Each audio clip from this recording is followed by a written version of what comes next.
Good afternoon and welcome back. I'm Marcus Peter. Daniel Ortega has told Nicaragua to forget about elections. Now, let's be honest, all of us who have followed what's been going on in Nicaragua, this is not surprising at all. What should alarm Americans more is what Ortega and his wife, co-president Rosario Murillo, have already done to the one institution in Nicaragua that they cannot control, which is the Catholic Church. In fact, they've been cracking down on lay Catholics and the entire clerical hierarchy in Nicaragua. But it also shows us why religious freedom is not a gift from the state, and why you and I in the United States should never take it for granted. My friend Andrea Picciotti-Bayer joins us with more. Andrea is legal analyst for EWTN News, director of the Conscience Project, and follow her on Twitter at Bayer Picciotti and conscience-project.org. Andrea, it's so great to speak with you again. How are you? I'm doing well. Thank you, Marcus. How are you?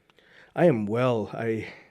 So whenever you and I talk about religious liberty issues in other nations, and you know full well, Malaysia is a nation where freedom of speech and real freedom of religion simply doesn't exist. And so I'm actually baffled at just how much we take for granted the very liberty of proclaiming Jesus Christ as Lord here in the United States of America. Well, it's very easy to do that, and I think that it's I guess maybe our responsibility, our calling, Marcus, you and I, to tell people that this is something that if faith matters to you in your own life, you need to be both in a posture of thanksgiving for the gift of faith and also the gratitude that we have to live in a country that allows that free expression. It's not without its contradictions and without its threats, but the threats that we suffer here are little white martyrdoms compared to the real red martyrdoms that are happening in hotspots of religious persecution in Nicaragua, especially for Catholic clergy. And the faithful are definitely headed towards an escalating level of violence and vitriol under the kind of autocratic regime of Daniel Ortega. In fact, not to put too fine a point on it, but I want to ask you to speak to it a little deeper. The Ortega regime has very decidedly targeted the Catholic Church in Nicaragua, and he has his reasons for doing so. And this is one of those, it's a no-brainer, right? Because it's the one institution that, the people really, regardless of their own practice of the faith, culturally, South Americans, Central Americans are really culturally connected to the respect for the church. And having lived over a decade in South America in the beautiful country of Colombia, I really was kind of shocked and admired how that cultural imprint of the church is on the people and their relationship. And that's something that a dictator just can't stand, is an institution that's truly above his own authority. And we've seen it time and time again with this regime, expelling leading prelates for the country, shutting down Catholic communication, radio stations and arresting seminarians, expelling them, and yet the church continues to flourish, and the people continue to celebrate the faith, especially around public manifestations of the faith and commemorations that really bring the community together, whether it be during Holy Week or other patron celebrations and feast days that different parts of the country celebrate. They're banning processions, Andrea. What's the threat here? I don't get it. They're banning... Go ahead, please.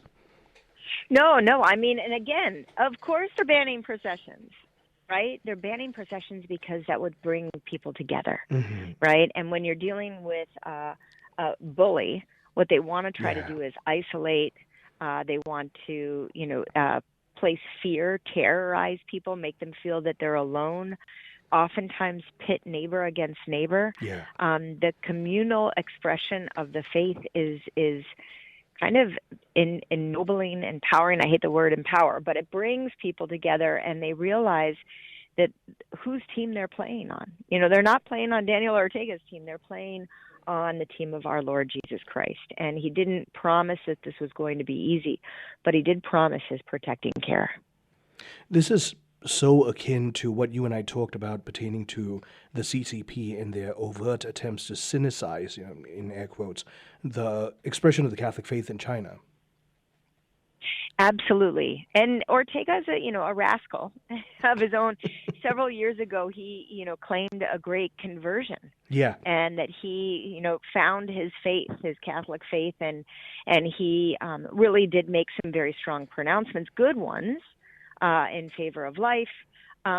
But at the same time, I, fear that those were disingenuous, and that the temptations, the demons that Daniel Ortega and his wife are struggling with themselves, really are pulling them away from kind of an authentic expression of faith and this kind of paranoid relationship that they have with the church, with the conference of bishops, and with individual clergy that just are kind of steadfast in their care for their flock. In the face of all of this, one of the things you'd think would immediately happen is that the churches would be empty, but like you rightly have noted, they can't stop the fact that people are flocking to churches, even amidst government oppression. No, and that's really kind of beautiful, right? It should inspire all of us when we think that maybe we're going to miss Mass one day or not really dedicate time to prayer, is realize that there are people not that far from us who are going to worship together at their own risk, because you never know when there are going to be mass arrests or targeting. But instead, these are people who are coming together. It's a good reminder that we need to pray for them, but also we need to learn from them. Sometimes, it's one of those religious freedom is like the muscle that if you don't exercise it, it atrophies. And I think we're at risk. We're at risk in our own complacency of not realizing the wonderful gift of faith that we have. And we can look to these the persecuted church in Nicaragua and other places for that inspiration to kind of get our act together ourselves. And that's why it's so crucial that we heed exactly what you've just shared, that religious freedom isn't something, like the Bill of Rights, for example. These rights are not rights that the government gives to us. Can you please speak to that very explicitly so that we internalize that reality?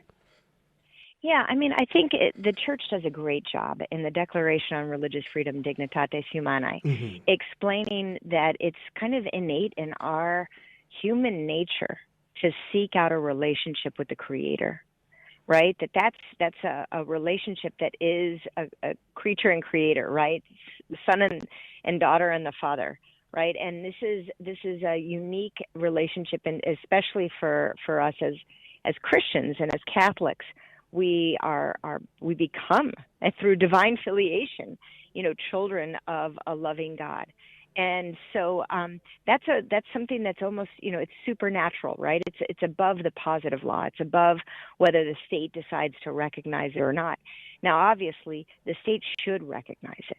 And we're very fortunate to have the First Amendment and other federal and state laws that recognize the right of individuals to seek that relationship with God, free from any kind of oppression or government persuasion.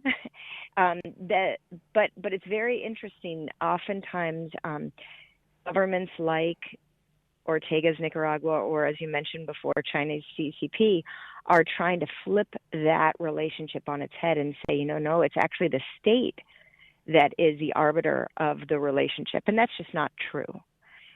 This is a relationship that God has created. The state should facilitate the individual's pursuit as well as our communal right to gather together. Yeah. Andrea, as usual, thank you for being such a champion at the forefront of sharing these issues with us. Well, thank you so much, Marcus. Have a wonderful afternoon. You too. My guest has been Andrea Picciotti-Bayer. She is legal analyst for EWC and news director of the Conscience Project, and she's been sharing with us what's going on with the Ortega regime in Nicaragua and why we cannot take our religious liberty for granted. Stay tuned. I'm Marcus Peter.